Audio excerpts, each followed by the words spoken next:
So I'm hoping to have a little bit of fun this morning, so for a change. um,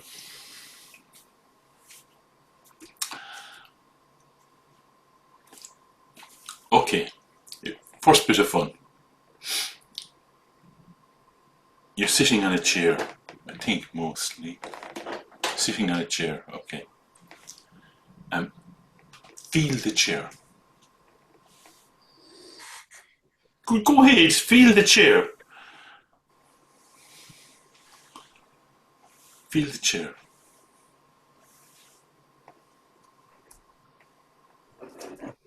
The chair is external. The experience of the chair is entirely internal.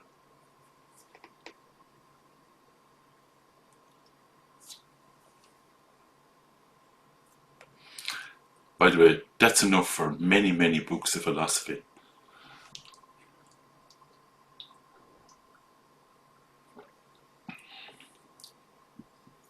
This is the starting point, though. The chair is external.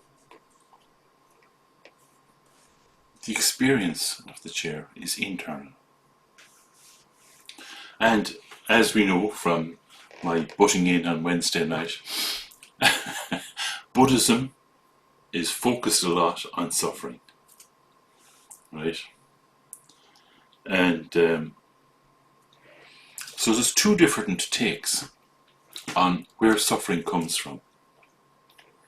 One of them is a very conventional take on where suffering comes from. And so putting it very, very simply, like suffering comes from external situations. I want to let that sink in a bit. There's one take on it. Suffering comes from external situations. These external situations are caused by karma. This is the conventional way of looking at things. Right? So, there's so many examples. You find some from your own life, but so many examples. Like, say, for example, somebody's being what's the word for it? Being really nasty to you, you know? Putting you to the ringer, you know? Maybe somebody at work, you know? And in terms of karma, you might find that, now it may not be the case, but you might find it's because you did something to them in the past, and they have it out for you. They want to make you suffer, right? So then, with this kind of understanding that suffering comes from external situations, and these external situations come about because of karma, so the whole kind of focus then from this first conventional way of looking at things is to repair the karma. That's the first conventional way of looking at things. And that involves figuring out, this is interesting. How do you repair the karma? You have to figure out the problem, right? And you have to find the best strategy. You know, it's not just about getting your own back.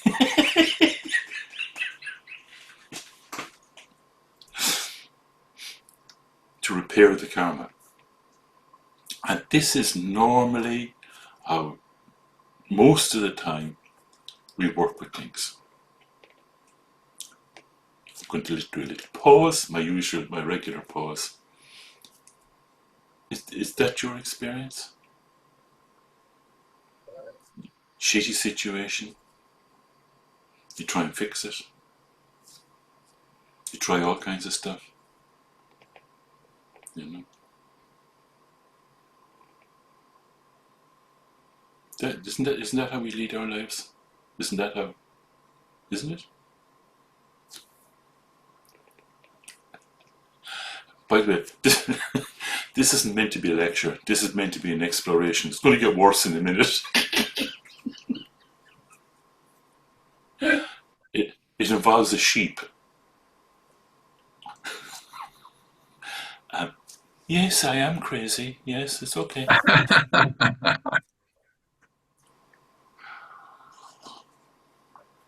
The second method, the second method, the one that I'm selling here. Actually, okay, I'm not selling anything.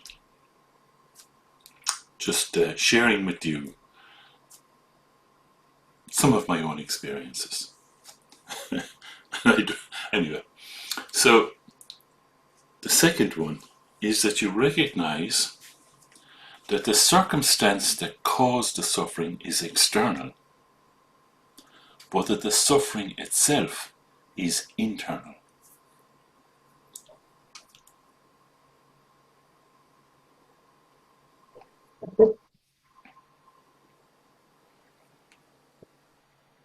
The circumstance that creates the suffering is external, but the suffering itself is actually internal to you.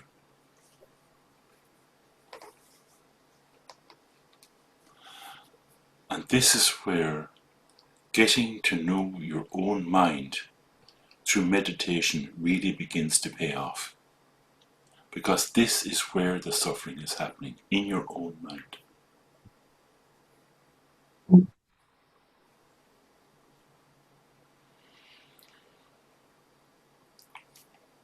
So, everything internal is a mental event of some kind.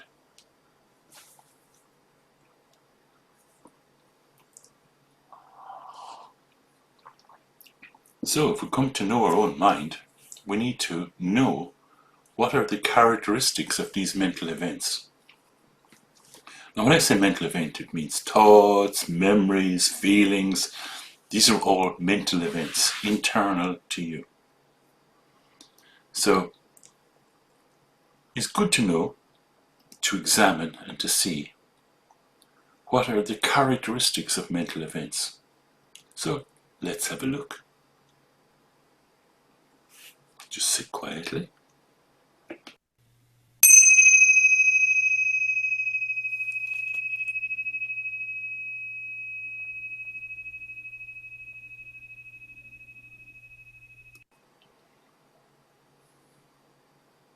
Just let your mind settle.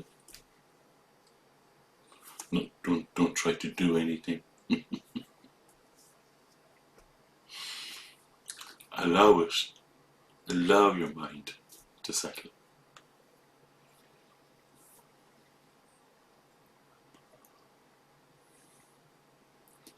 So really, really critical thing, and you can thank Mary White for this.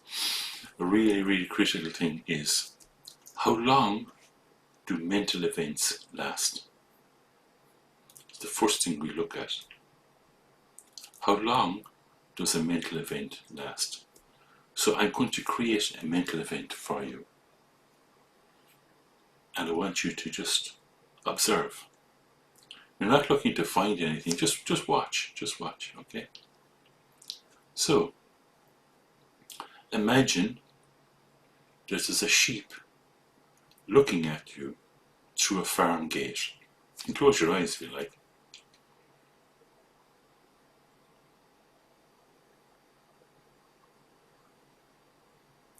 How long did that mental event last?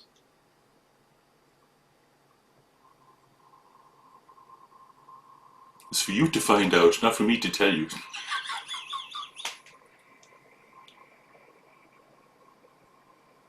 Is it still there?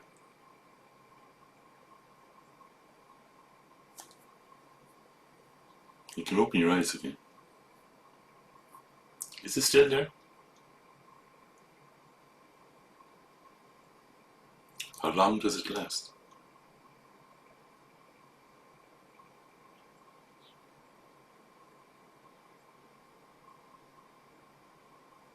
If it's gone, where did it go?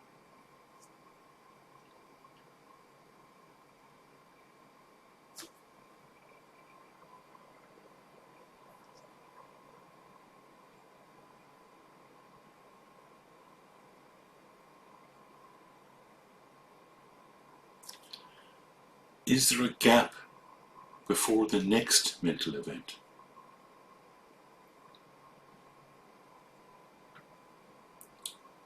And you can thank Emer for this next one. It's almost like there's a reset button pressed. You know, that you have a mental event, it flicks off with itself.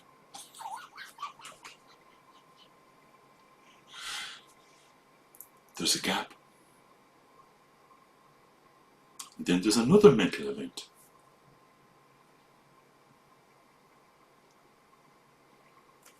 So it's kind of like, do you understand what I'm trying to say? Experientially.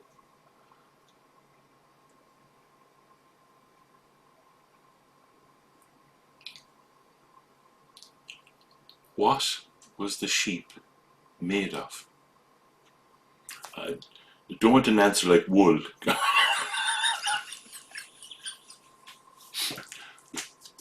What was the sheep made of? We're looking at mental events.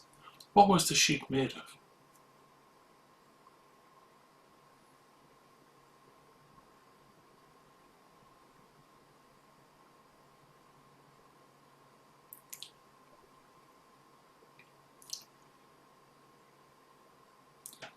Do you notice like a tendency to follow after the sheep, to create a story?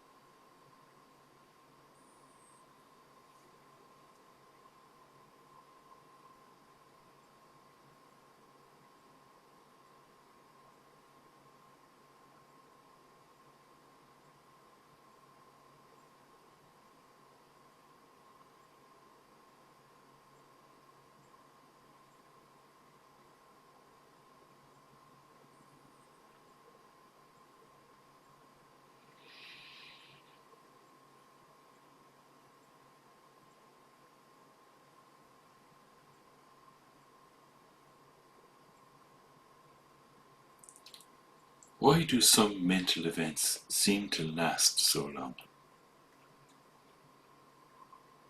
Is it because they do last that long? Or because we follow after them and keep resuscitating them? You could still be imagining the sheep. You could still be in a sheep story.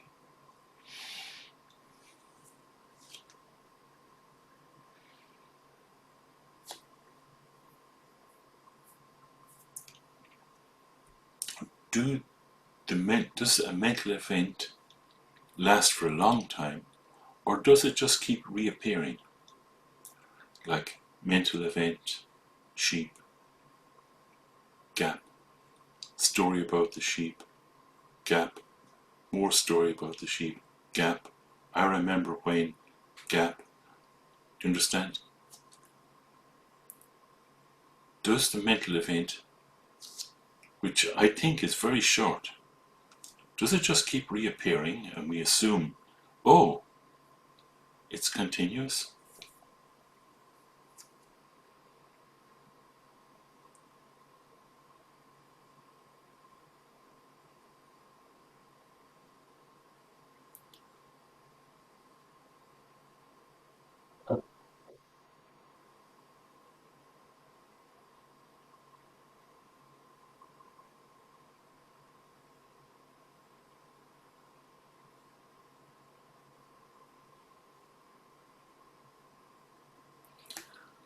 What happens if you like the mental event?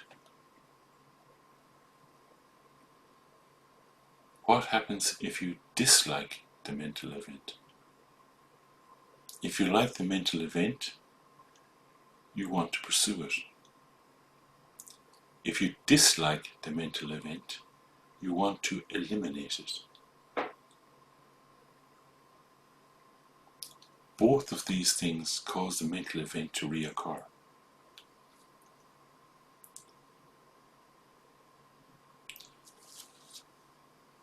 So,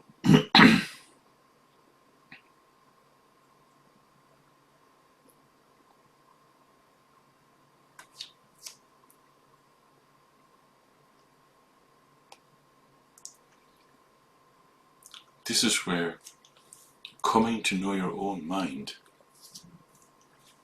really, really helps. You see, suffering comes, and rather than following after it, you don't. You simply rest in basic space. You rest in basic space, like now.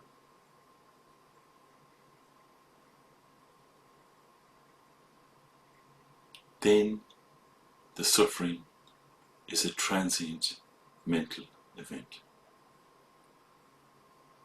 It'll come back as a transient mental event. Now, this does not eliminate the outside external circumstance. It doesn't remove it. All it does is, it means you don't suffer. That's all it does. You don't suffer. You still have to deal with the mental event.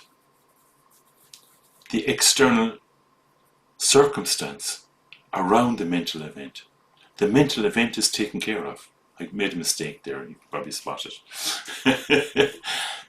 You still have to deal with the external circumstance. You know?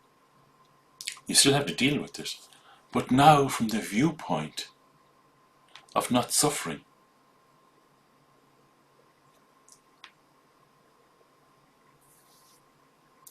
Okay? I'm going to ring a bell, and then I can say one more little thing.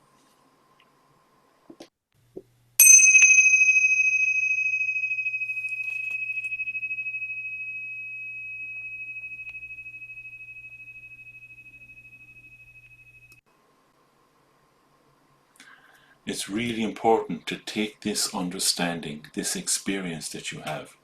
It's important to take that and bring it into your life, into your everyday reality. This knowledge you have about your mind. And what I've noticed myself is that there's certain things that when they push your button, when they like for example for me, like it will be anxiety. You know, the anxiety comes, you know, and your mind is going, what's going to happen in the future, you know. The anxiety comes, you know, and you know this stuff about mental events and so on, you know. And here's the thing, you just try a little.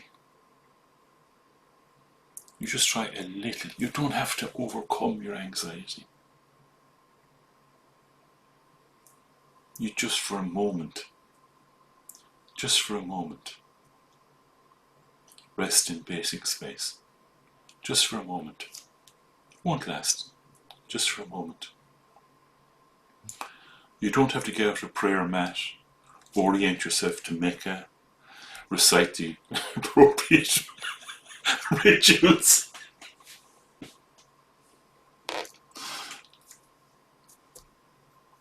And just live like that, you know. Shit still happens, you still feel anxiety, your mind has a tendency to go off and say, what'll happen if, you know, and so on. Yeah. So you just do a little. Okay, that's it for this morning. The sit part or whatever it is.